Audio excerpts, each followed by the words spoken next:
MLA Dhulipalla Narendra కుమార్తె వివాహ వేడుకలో తెలంగాణ ముఖ్యమంత్రి రేవంత్ రెడ్డి దంపతులు, ఏపీ మంత్రి లోకేష్లు పాల్గొన్నారు.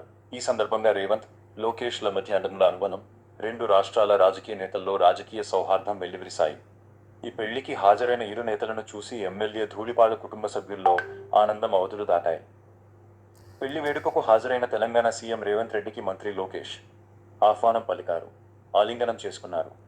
గుంటూరులో టీడీపీ సీనియర్ నేత, పొన్నూరు ఎమ్మెల్యే ధూళిపాళ్ల నరేంద్ర కుమార్తె వివాహ వేడుకలో ఐటీ శాఖల మంత్రి నారా లోకేష్ పాల్గొన్నారు. గుంటూరు శ్రీ కన్వెన్షన్లో జరిగిన వివాహ వేడుకు తెలంగాణ సీఎం రేవంత్ రెడ్డి కూడా కుటుంబంతో పాటు హాజరయ్యారు. ఈ సందర్భంగా సీఎం రేవంత్ రెడ్డికి మంత్రి నారా లోకేష్ ఆహ్వానం పలికారు. అనంతరం నూతన వధూవరులు నాగసాయి వైదీప్తి, కెవిన్ రామ్లను ఆశీర్వదించారు. వైవాహిక జీవితంలోకి అడుగుపెడుతున్న నూతన దంపతులకు పుష్పగుచ్చం అందించి శుభాకాంక్షలు తెలిపారు. ఈ కార్యక్రమంలో పలువురు మంత్రులు, ఎమ్మెల్యేలు, టీడీపీ ప్రజాప్రతినిధులు, నాయకులు పాల్గొన్నారు.